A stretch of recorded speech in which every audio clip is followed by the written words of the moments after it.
अस्सलामुअलैकुम। आज मैं आप लोगों के साथ बहुत ही सिंपल और इजी पिज़्ज़ा सैंडविच की रेसिपी शेयर कर रही हूँ। इसमें मैंने पीटा ब्रेड का यूज़ किया है जो रेडीमेड है, पर इंशाल्लाह ज़रूर मैं आप लोगों के साथ जल्द ही पीटा ब्रेड की रेसिपी भी शेयर करूँगी। रेसिपी स्टार्ट करने से पहले अगर अब तक आपने मेरे चैनल को सब्सक्राइब नहीं किया तो प्लीज़ सब्सक्राइब कर लीजिए। तो आइए शुरू करते हैं।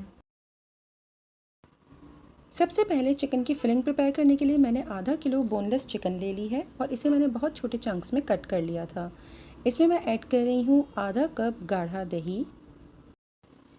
साथ ही इसमें ऐड कर दीजिए आधा चाय का चम्मच गरम मसाला पाउडर, 1 चाय का चम्मच भुना कुटा ज़ीरा, 1 चाय का चम्मच नमक या हस्बे जायका, 1 से 1.5 चाय का चम्मच लाल मिर्च पाउडर, 1 चाय का चम्मच देगी लाल मिर्च, आधा चाय का चम्मच काली मिर्च, 1 चाय का चम्मच अदरक का पेस्ट, 1 चाय का चम्मच लहसुन का पेस्ट, 1/4 चाय का चम्मच हल्दी पाउडर, चुटकी जर्दे का रंग और 2 खाने का चम्मच सिरका या फिर लेमन जूस।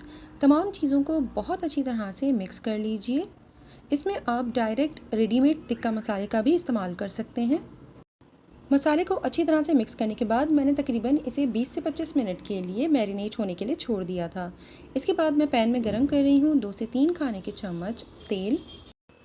तेल गर्म होने के बाद मैंने इसके अंदर मैरिनेट की हुई चिकन शामिल कर दी है और कुछ देर चिकन को चला लिया है, तकरीबन 1 से 2 मिनट, और इसके बाद कवर कर कर इसे हल्की आंच के ऊपर इतनी देर तक कुक करना है जब तक कि ये ड्राई हो जाए और बिल्कुल कम्प्लीटली डन हो जाए।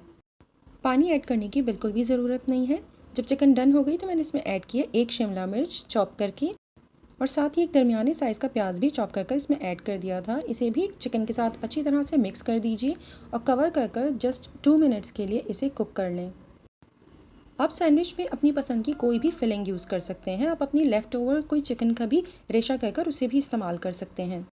अब सॉस प्रिपेयर करने के लिए मैं एक बोल में ले रही हूँ 4 खाने के चम्मच भर कर मेयोनीज़। इसमें ऐड कर दीजिए 2 खाने के चम्मच टोमेटो केचप, 2 खाने के चम्मच चिली गार्लिक सॉस, 1 चाय का चम्मच गार्लिक पाउडर, आधा चाय का चम्मच ओरिगैनो, आधा चाय का चम्मच चिकन पाउडर और आधा चाय का चम्मच कुटी लाल मिर्च। तमाम चीज़ों को बहुत अच्छी तरह से मिक्स कर लीजिए। इस वक्त इसकी कंसिस्टेंसी थोड़ी सी थिक है, इसे हमें थोड़ा सा रनी कंसिस्टेंसी का करना है, जिसके लिए मैंने इसके अंदर थोड़ा सा पानी ऐड किया है और अपनी डिज़ायर कंसिस्टेंसी के हिसाब से इसके अंदर पानी आप एडजस्ट कर सकते हैं। सैंडविच को असेंबल करने के लिए मैंने एक पीटा ब्रेड ली है। ये रेडीमेड पीटा ब्रेड है। सबसे पहले मैं इसके ऊपर अप्लाई कर रही हूँ चिली गार्लिक सॉस। आप इसमें पिज़्ज़ा सॉस का भी यूज़ कर सकते हैं। इसके बाद इसके ऊपर चिकन की फिलिंग स्प्रेड कर दीजिए। चेडर और मोज़रेला को मैंने श्रेड कर मिक्स कर रखा हुआ है, वो इसके ऊपर स्प्रेड कर दें और जो सॉस हमने प्रिपेयर की थी वो थोड़ी सी ड्रिज़ल कर दीजिए। इसके बाद सेकेंड लेयर लगाइए पीटा ब्रेड की। Again chilli garlic sauce spread कर दीजिए और इसके ऊपर दोबारा से चेडर और मोज़रेला का मिक्स अपने पसंद के हिसाब से आप इसमें चीज़ को चेंज भी कर सकते हैं। दोबारा से थोड़ी सी सॉस ऊपर ड्रिज़ल कीजिए। इसके बाद अपनी पसंद की टॉपिंग्स कीजिए। मैंने थोड़ी सी चिली फ्लेक्स स्प्रिंकल किए हैं, थोड़ा ओरिगैनो स्प्रिंकल किया है।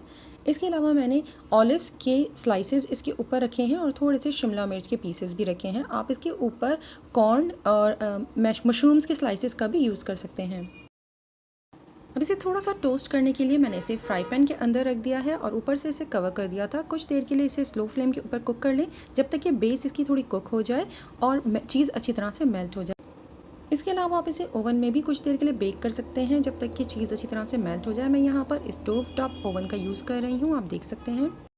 मैं ऑलरेडी इस ओवन से रिलेटेड डिटेल वीडियो अपने चैनल पर शेयर कर चुकी हूँ। आप देख सकते हैं कि इसका रिजल्ट भी बहुत अच्छा आया है। आप माइक्रो में भी चीज़ मेल्ट होने तक इसे कुक कर सकते हैं, लेकिन उसमें आपकी पीटा ब्रेड की बेस थोड़ी सी कुक या टोस्ट नहीं हो पाएगी। बहुत ही मज़ेदार से चीज़ी पिज़्ज़ा सैंडविच बिल्कुल रेडी है। अगर ये वीडियो आपको हेल्पफुल लगे तो प्लीज़ लाइक शेयर और कमेंट कीजिए और मेरे चैनल को सब्सक्राइब करना मत भूलिएगा। अपना और अपनों का बहुत ख्याल रखें। अल्लाह हाफ़िज़।